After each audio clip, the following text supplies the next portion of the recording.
পরিত্যক্ত দীনেশ দেববর্মা স্মৃতি পার্ক এবার সংস্কারের দাবি উঠল। কমলপুর আমবাসা সড়কের মহারানীপুর ভিলেজে অবস্থিত রয়েছে এই দীনেশ দেববর্মা স্মৃতি পার্কটি। প্রয়াত মন্ত্রীর পরিবারের তরফে এবার স্থানীয় প্রশাসনের ভূমিকায় ক্ষোভ। জানা গেছে যে কমলপুর থেকে আমবাসা যাওয়ার পথেই সবার নজরে পড়ে প্রয়াত মন্ত্রী দীনেশ দেববর্মা স্মৃতি পার্কটি। প্রথম বামেদের সরকারে পঞ্চায়েত মন্ত্রী দীনেশ দেববর্মার স্মৃতি পার্ক এখন জঙ্গলাকীর্ণ হয়ে বিষধর সাপের বিচরণ ভূমিতে পরিণত হয়েছে। 1958 সালের প্রথম বামফ্রন্ট সরকার পঞ্চায়েত মন্ত্রী হন কমলপুর মহকুমা সালেমার মহারানীপুর এলাকার বাসিন্দা দীনেশ দেববর্মা। মন্ত্রী হয়ে জীবনযাপন ছিল সরল সোজা। ওনার মৃত্যুর অনেক পর বিধায়ক অঞ্জন দাস বিধায়ক উন্নয়ন তহবিলের অর্থ দিয়ে মহারানী এডিসি ভিলেজ এলাকায় কমলপুর আমবাসা রাস্তা লগোয়া পূর্ব পাশে 2017 সালে তৈরি করা হয়েছিল দীনেশ দেববর্মা স্মৃতি পার্ক। পার্কটির উদ্বোধন করেন তৎকালীন সরকারের মন্ত্রী অঘোর দেববর্মা। তবে প্রধান অতিথি হিসেবে উপস্থিত ছিলেন মন্ত্রী নরেশ দেববর্মা সহ অন্যান্যরা। এই মহারানী এডিসি ভিলেজে বহু অর্থে ব্যয়ে নির্মিত প্রয়াত পঞ্চায়েত মন্ত্রী দীনেশ দেববর্মার স্মৃতি পার্ক উদ্বোধন হওয়ার পর থেকেই শিশু এবং বৃদ্ধদের সবার পছন্দের জন্য বিনোদনের জন্যই সেটি অনেকেই আসতো।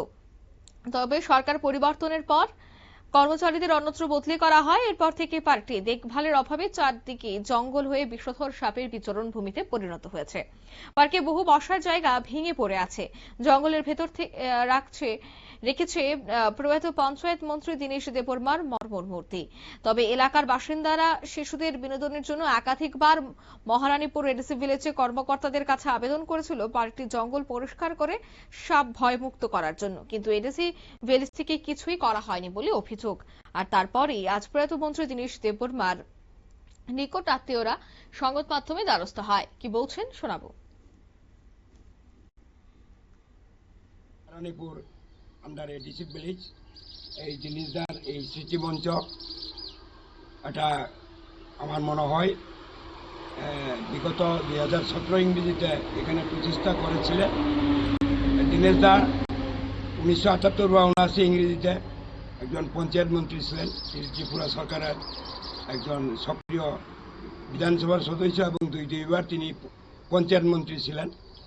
তো আমি ছোটকাল থেকে আমার ছাত্র জীবন থেকে আমি বাবার কাছ থেকে শুনতাম, আমাদের একটা রিলেটিভ হয় দীনেশদা অনেক পূর্ব থেকেই উনি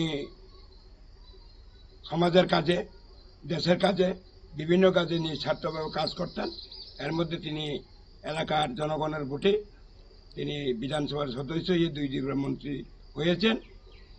এখানে আমি সরকারের কথা বলে নাই, সরকারের উদ্যোগে ওনার একটা লক্ষ লক্ষ টাকা খরচা করে এখানে একটা স্মৃতি মঞ্চ এখানে গড়ে তুলেছেন ওনার নিজস্ব জায়গাতে পার্ক।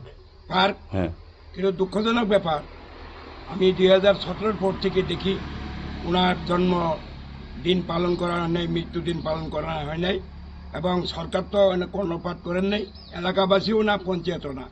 এটা একটা জঙ্গলাকীর্ণ, এখানে বিষধর সাপ বিভিন্ন আবর্জনায় একেবারে জঙ্গলাকীর্ণ ভরা এই পার্কটা যদি সুন্দর পরিষ্কার। আপনারা শুনলেন, অর্থাৎ এই পার্কটিকে যেন আবার সুন্দর করে তোলা হয় এবং এই পার্কটিতে যেন আবারও শিশুরা বৃদ্ধরা এসে সেখানে সময় কাটাতে পারেন, সেই দাবি কিন্তু এবার করা হয়েছে। এখন দেখার তাদের এই দাবির কতটা বাস্তবায়ন ঘটে। নিয়ে নিচ্ছি ছোট্ট একটি বিজ্ঞাপন বিরতি, সঙ্গে থাকুন।